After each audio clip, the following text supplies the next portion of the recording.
These 10 cheap guns are increasing in value, but if you follow auction records, estate sales, and private transfers long enough, a pattern starts to emerge.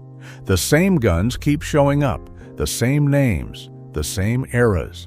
Number 10 is not what most people expect, but that's exactly the pattern. Let's start. Holland and Holland Royal Deluxe Double Rifle. Most people hear that name and think prestige purchase, old money, Scotland, trophy room. That is not why the wealthy are buying these. They are buying them because H&H produces fewer than 50 rifles per year. Not 500, 50. The waiting list runs 18 to 24 months. Starting price, around $150,000, climbing past $250,000 for exhibition-grade wood or custom engraving. Here's what most people outside the London trade don't know. H&H has operated continuously since 1835. The production method has not changed in any meaningful way. Every rifle is still hand-fitted, still regulated by a two-man team. When a craftsman retires at H&H, his knowledge leaves with him. No automation fills the gap. No warehouse of finished inventory exists. Every Royal Deluxe is a finite object, and that supply is structurally capped in a way no new ownership, no price increase, and no surge in demand can change. These sell at Bonhams, at Christie's, at private estate transfers where the final number is never disclosed. The buyer at that level is not thinking about resale in 5 years. They are thinking about what this rifle is worth when the last trained H&H craftsman is gone, and that day is closer than most people think. Coming in at number 9, we move from London to America, and the most faked firearm category in the entire collector market. Colt Single Action Army, first generation, pre-war. Most people know the name. Most people own the wrong one. There have been 3 generations of single-action Army production. Second and third generation guns are fine revolvers. But they are not what the money is chasing. First generation single-action Armies were manufactured between 1873 and 1940. That window is closed forever. And within that window, condition is everything. A first-generation single-action Army in original finish with matching serial numbers commands between $10,000 and $80,000, depending on configuration. But here's what most collectors get wrong. They focus on the famous cavalry and artillery models and overlook the civilian market, where documented provenance from a specific territory or lawman lineage has pushed prices past 6 figures at auction. The fakes are everywhere. More fake first-generation Colts exist in private hands than most people want to admit. Refinished guns presented as original, mismatched serial numbers, second-generation frames dressed to look pre-war. But here's why that works in your favor if you own a verified original. Every fake that floods the market makes authenticated examples more valuable, not less. Rock Island has documented this across multiple sales cycles. Verified, unaltered, first-generation single-action Armies in original condition consistently outperform estimates. The demand is generational. The supply is fixed. The premium on verified originals keeps climbing. Number 8 goes further back and further overseas than most American collectors are used to thinking. Winchester Model 1873. Original matching numbers. The gun that won the West is not a metaphor, but the market doesn't care about marketing. It cares about documentation. A Model 1873 without a factory letter is a historical artifact. A Model 1873 with a factory letter matching serial numbers and original finish is a serious investment.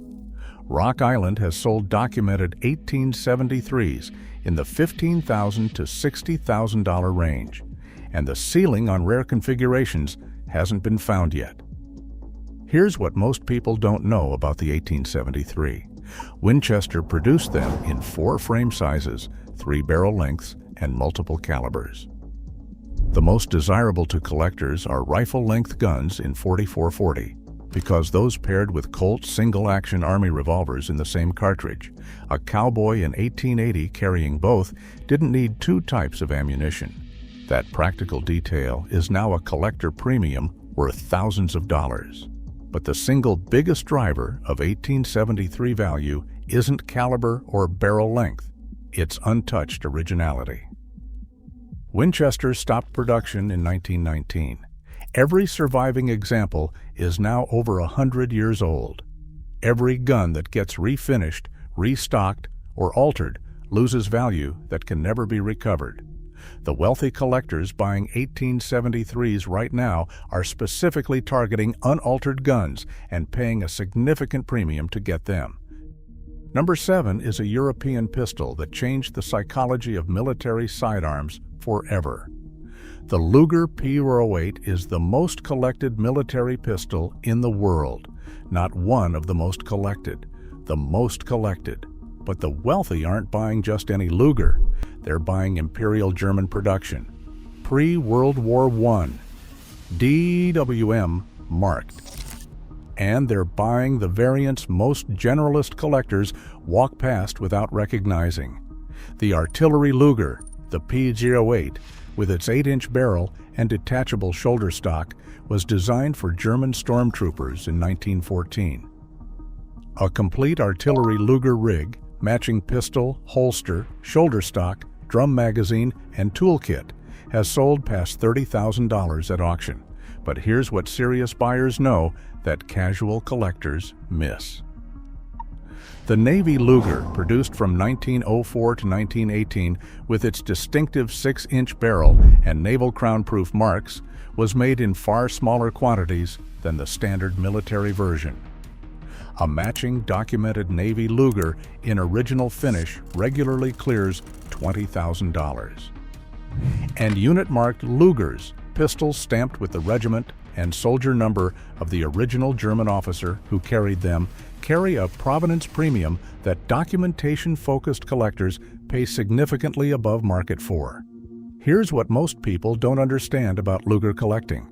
The toggle link action is an engineering artifact no modern manufacturer has replicated successfully. Walther tried. Others tried.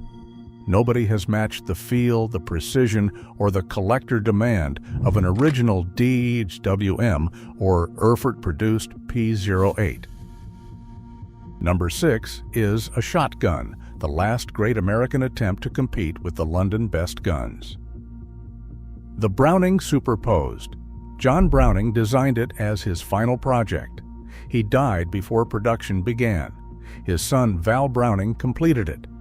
FN introduced it in 1931, and for the next 3 decades, every Superposed was hand-fitted in Liege, Belgium, by craftsmen who understood that a stacked barrel shotgun lives or dies on how precisely its 2 barrels regulate to the same point of impact.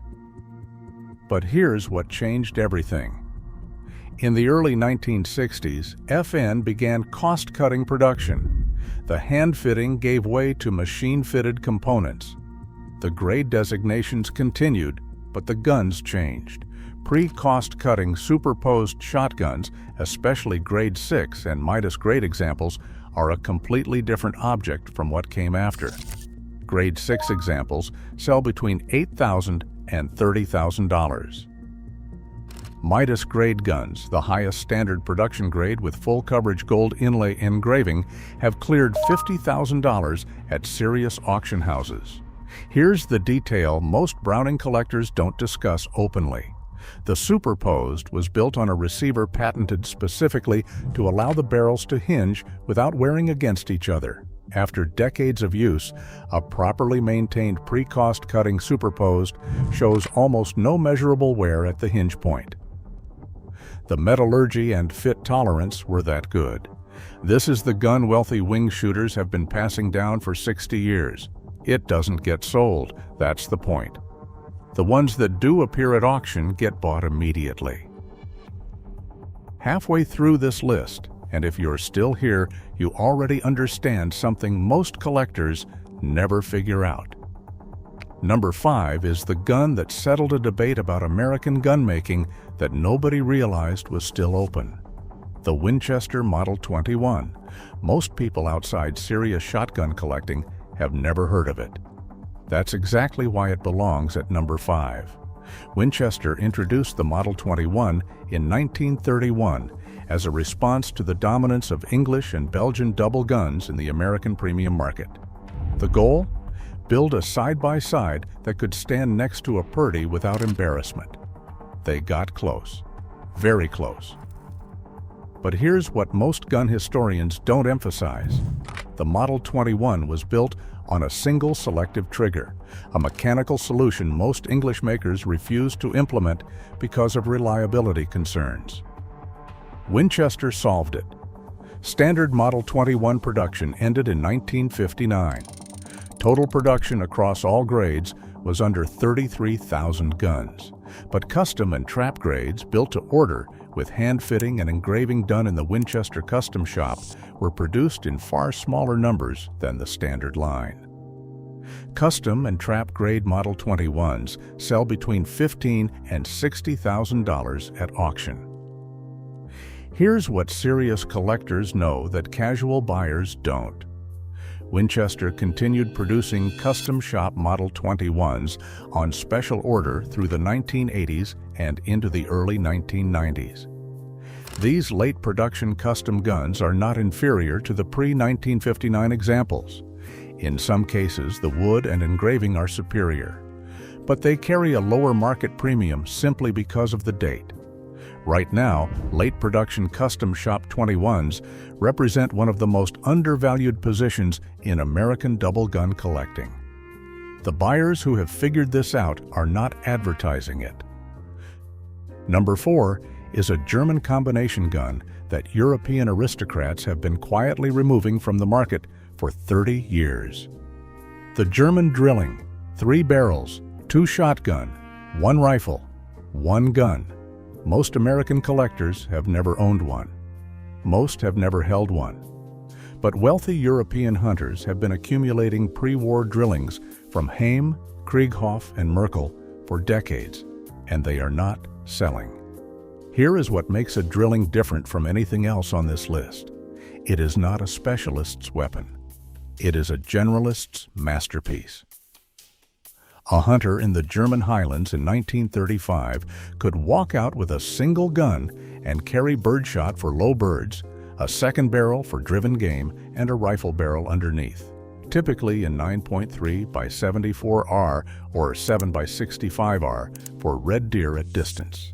The engineering required to make 3 barrels regulate to the same point of impact in a package light enough to carry all day required craftsmanship no high-volume manufacturer could replicate. Pre-war Krieghoff drillings are the benchmark.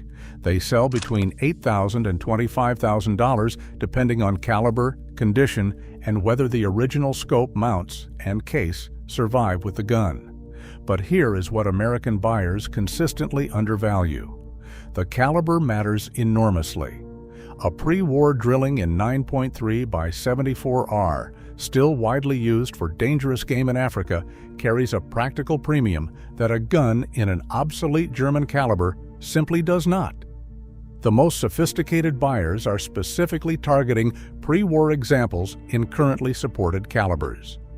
Functional rarity, a category most collectors never think to create. Number 3 is the American revolver that made an entire caliber legitimate and then became impossible to replicate. The Smith & Wesson Model 29, pre-dash, no lock, 4-inch barrel. Nickel finish. Most people hear Model 29 and think Dirty Harry. That association is real and it does affect value. But that's not why serious collectors are targeting this specific configuration. The pre-dash Model 29 was produced before Smith & Wesson introduced the internal lock. Here's what that means mechanically.